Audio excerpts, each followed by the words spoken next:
Hello everyone, this is Vaibhav and you're watching Logical Dreamers. So guys, in this video, we will be learning about the term contract under Indian Contract Act 1872 with some case laws. So before moving in, video को like करिएगा, channel को subscribe करिएगा और ज़्यादा से ज़्यादा share करिएगा। चलिए शुरू करते हैं।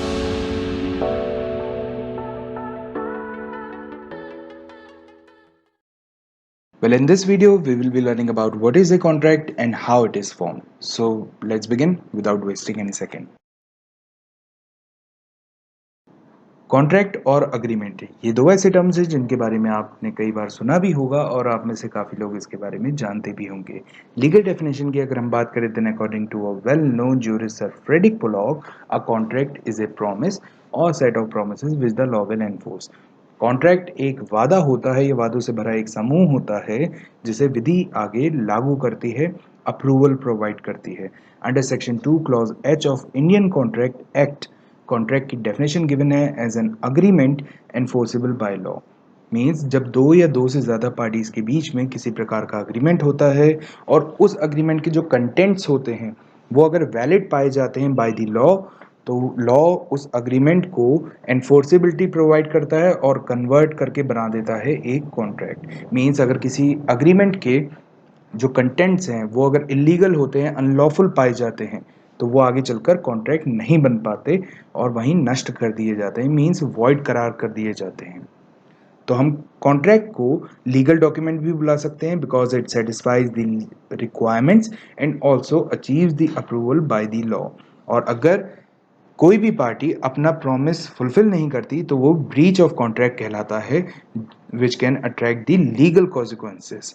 In the other terms, we can also say that contract is a set of terms and conditions literally agreed by two or more parties likely to establish a legal obligation. In the case of Badri Prasad versus State of MP 1970 का ये case था जिसमें state करा गया that every transaction to be recognized as a contract जिसमें proposal हो और उसका डेफिनेट और अनडाउटेड एक्सेप्टेंस हो। हालांकि इस पर्सपेक्टिव को ज़्यादा एक्सेप्ट नहीं किया गया क्योंकि और भी कुछ एलिमेंट्स होते हैं जिनके होने पर ही कॉन्ट्रैक्ट फॉर्म होता है। In the case of Tasim Singh versus Sukhminder Singh 1998 का एक केस था जिसमें ऑब्जर्व करा गया कि कॉन्ट्रैक्ट एक बायलेटरल ट्रांजैक्शन होता है जिसमें दो पार्टीज या दो से ज़्यादा पार्टीज मिलकर अपने अपनी कंडीशंस रखती हैं और जब दोनों पार्टीज एक दूसरे के जो सजेशंस होते हैं, एक दूसरे की जो कंडीशंस होती हैं उनसे सेटिस्फाई हो जाती है तो वो कॉन्ट्रैक्ट फॉर्म कर लेती हैं in writing. Thirdly, in the important case of Carlyle versus Carbolic Smoke Ball Company 1893 का एक केस था जिसमें ये ऑब्जर्व करा गया कि जब एक्सेप्टेंस होता है किसी ऑफर का, मींस कोई प्रपोजल रखा गया और उसका एक्सेप्टेंस होता है, तो वहाँ पर एक प्रॉमिस जन्म लेता है जो कि दो पार्टीज हैं उनको लीगली बाइंड कर देता है। और अगर यहाँ पर पार्टी पीछे हटती है और अपना प्रॉमिस फुलफिल नहीं करती है तो यहाँ पर वो ब्रीच भी माना जा सकता है। In the case of Rai Satyadeva Narayan Sinha versus Triveni Prasad 1936 का ये केस था जिसमें उन फंडामेंटल एलिमेंट्स की बात करी गई that are required for a formation of a contract. So let's see with the help of steps. Step number 1 में आते हैं ऑफर और प्रपोजल और साथ ही साथ acceptance of the offer. Then comes the step number 2 जिसमें हम बात करेंगे प्रॉमिस और कंसिडरेशन की। फाइनल स्टेप नंबर 3 में हम बात करेंगे अग्रीमेंट और कॉन्ट्रैक्ट की। So let's begin with the step number 1 for the formation of a contract. Step 1 की अगर हम बात करें तो इसमें आते हैं दो बहुत ही इंपॉर्टेंट टर्म्स, प्रपोजल और उसका एक्सेप्टेंस। प्रपोजल जो कि एक स्टार्टिंग पॉइंट होता है from where a party initiates the procedure of forming an agreement, और इसकी डेफिनेशन गिवन है under section 2 clause A of the act as जब एक व्यक्ति दूसरे व्यक्ति के सामने अपनी विलिंगनेस रखता है, अपनी इच्छा रखता है किसी काम को करने या ना करने के लिए, और इस व्यवहार में रखता है कि मानो वो सामने वाले का समर्थन मांग रहा हो या सामने वाले की सहमति मांग रहा हो, तो ये माना जाएगा that he is making a proposal. In the very definition, the term person actually denotes to a legal person. Legal person actually includes two type of person. One is natural and other is artificial. Natural person obviously human beings like us, और artificial persons में आते हैं आपके associations हैं, company है, even government वगैरह भी legal person मानी जाती है। So simply we can say कि जब एक लीगल पर्सन दूसरे लीगल पर्सन के सामने अपनी इंटरेस्ट रखता है with the intention to establish और to create a legal obligation between them, तो ये माना जाएगा that he is making a proposal. In the very important case of Lalman Shukla versus Gauridhar 1913 का ये केस था जिसमें ऑब्जर्व करा गया that knowledge of proposal is necessary to convert it into an agreement.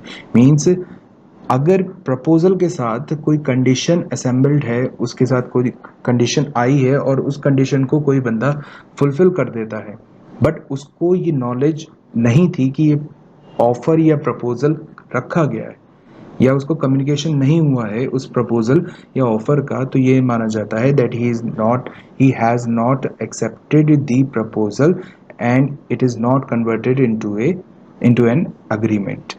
Again in the case of coffee board Bangalore versus जनाब दादा हाजी इब्राहिम हलारी 1966 का ये केस था जिसमें ये ऑब्जर्व करा गया, ये स्टेट करा गया कि प्रपोजल या ऑफर इतना सक्षम होना चाहिए कि उसको सिर्फ एक्सेप्टेंस की ज़रूरत हो और वो कॉन्ट्रैक्ट फॉर्म कर दे। मीन्स एक्सेप्टेंस मिलने पे ही प्रपोजल सीधा कॉन्ट्रैक्ट बन जाए। प्रपोजल में कोई ऐसा डाउट नहीं होना चाहिए, कोई ऐसी कंडीशंस नहीं होनी चाहिए जिसको लेके जो एक्सेप्टर हो उसके मन में कोई ऐसा कंफ्यूजन हो या डाउट आए।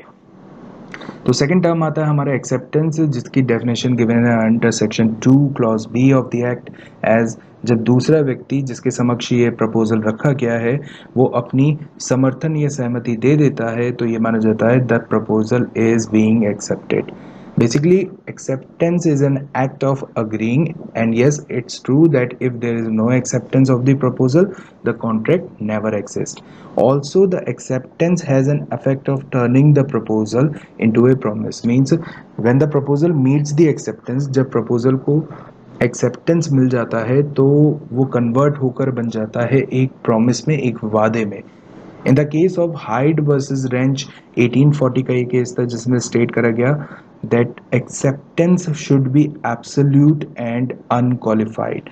Means regarding to the proposal कोई भी डाउट नहीं होना चाहिए और जो एक्सेप्टेंस होनी चाहिए वो बिल्कुल डेफिनेट होनी चाहिए, उसमें ऐसा कोई काउंटर ऑफर ना हो रिगार्डिंग टू द ऑफर कि उस ऑफर को लेकर आप एक और ऑफर डालते हैं कि नहीं नेगोशिएशन हो रही है, वो सब नहीं होना चाहिए। जस्ट एक्सेप्टेंस होनी चाहिए, क्लियर एक्सेप्टेंस होनी चाहिए। Again in the case of हावे वर्सेस फेसी 1893 का ये केस था जिसमें ये ऑब्जर्व करा गया that no agreement is formed until the expressed acceptance meets the proposal. Means अगर प्रपोजल को एक्सप्रेस्ड एक्सेप्टेंस नहीं मिलेगी तो वो एग्रीमेंट फॉर्म नहीं करेगा। एक्सेप्टेंस के लिए भी माइंड में नहीं होना चाहिए कि एक जस्ट आपने सोचा कि यस इसका ऑफर अच्छा लग रहा है इसे मैं एक्सेप्ट कर लूँ, तो ये नहीं माना जाएगा that you have accepted the offer. आपको बोलना पड़ेगा या लिख के देना पड़ेगा, मीन्स एक्सप्रेस वे में आइदर इन राइटिंग और आइदर ओरली आपको एक्सेप्टेंस देनी होगी, तभी उस प्रपोजल को एक्सेप्टेड माना जाएगा और वो फर्दर अग्रीमेंट फॉर्म होगा। स्टेप 2 में हम बात करेंगे प्रॉमिस और कंसिडरेशन की। जैसे कि सेक्शन 2 क्लॉज बी में हमने पढ़ा था कि जब प्रपोजल को एक्सेप्टेंस मिल जाता है, मींस जब प्रपोजल एक्सेप्ट हो जाता है तो वो कन्वर्ट होकर बन जाता है एक प्रॉमिस में। वहीं सेक्शन 2 क्लॉज सी में प्रॉमिसर और प्रॉमिसी डिफाइंड है as the person who makes the proposal. जो प्रस्ताव रखता है वो प्रॉमिसर कहलाता है और जो एक्सेप्ट कर लेता है उस प्रपोजल को वो प्रॉमिसी कहलाता है। In the case of Adivelu versus Narayan Chari 2005 का ये केस था जिसमें स्टेट करा गया that it's not necessary for the promise that it could be express, it can also be implied. Means promise को ज़रूरी नहीं होता कि वो एक्सप्रेस्ड हो, राइटिंग में हो या ओरली हो, वो इम्प्लाइड भी हो सकता है, वो कंडक्ट के बिहाफ पे भी हो सकता है। और वहीं जो एक्सेप्टेंस होता है उसको एक्सप्रेस्ड होना बहुत ज़रूरी है। कंसिडरेशन की बात कर लेते हैं तो कंसिडरेशन बहुत ही इंपॉर्टेंट रोल प्ले करता है in the formation of the contract. It is defined under section 2 clause D of the act as when at the desire of the promisor, the promisee or any other person any act or abstinence is done then it is referred as a consideration for the promise. In the case of Fazluddin versus Pancham Das 1957 का ये case था जिसमें state करा गया that consideration is a price for the promise or quid pro quo. According to the definition given by Justice Patterson, consideration means something which is of some value in the eyes of law. It may be some benefit to the plaintiff or some detriment to the defendant. Means consideration वो कोई भी चीज़ हो सकती है जिसकी कोई value हो in the eyes of law, और ये कोई बेनिफिट या प्रॉफिट हो सकता है वादी को और कुछ नुकसान हो सकता है प्रतिवादी को. इन the case of union of India versus Himachal futuristic communications limited 2013 का ये केस था जिसमें स्टेट करा गया that consideration must be real not fictional. Means consideration जो है वो रियल होनी चाहिए, वो फेक नहीं होनी चाहिए. फॉर एग्जाम्पल, अगर दो पार्टी प्रॉमिस करते हैं कि अगर एक पार्टी हाथी का अंडा ले आए तो दूसरी पार्टी उसको 1000 रुपए दे देगी, तो ये यहाँ पर जो कंसिडरेशन है वो रियल नहीं है, वो फेक है, क्योंकि हाथी का अंडा होता ही नहीं है. Then again in the case of Durga Prasad versus Baldev 1880 का ये केस था जिसमें स्टेट करा गया a promise without consideration can not be enforce. Means जब तक प्रॉमिस को कंसिडरेशन का सपोर्ट नहीं मिलेगा तब तक वो आगे एनफोर्स नहीं करा जा सकता. मीन्स आगे वो एग्रीमेंट से कॉन्ट्रैक्ट नहीं बन सकता. इसीलिए hence we can say no consideration no contract. Step number 3 में हम बात करेंगे अग्रीमेंट्स और कॉन्ट्रैक्ट की. अंडर सेक्शन 2 क्लॉज ई के अंदर में हमें अग्रीमेंट की डेफिनेशन प्रोवाइडेड है as every promise and every set of promise forming the consideration for each other is an agreement.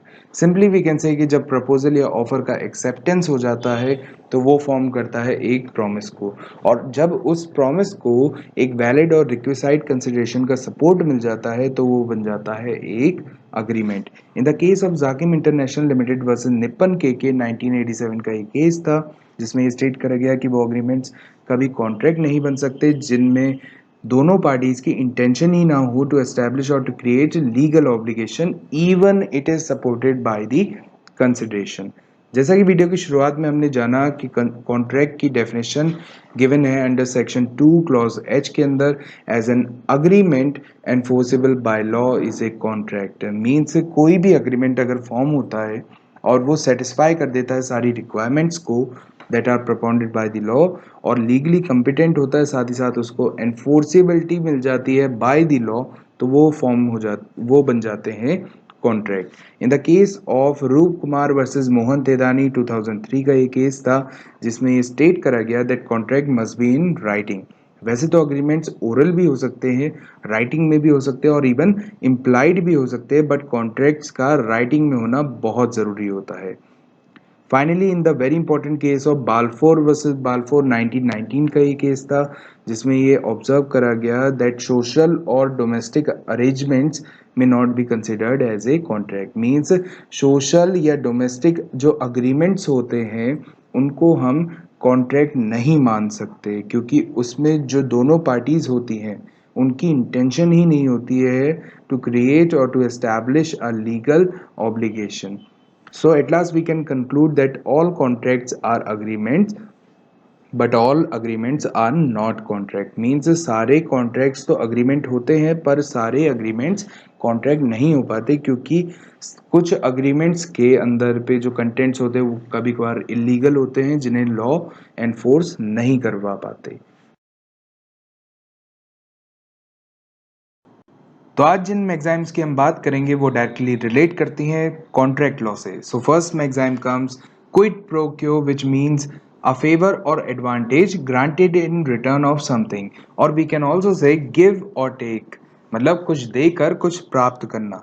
This maxim very well suits with the term mentioned under section 2 clause D of the act, that is consideration.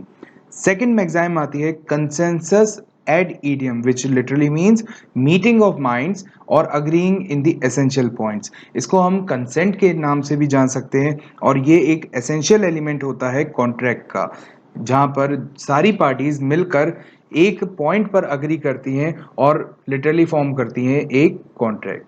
So that's all for today guys, hope you like it. Thank you.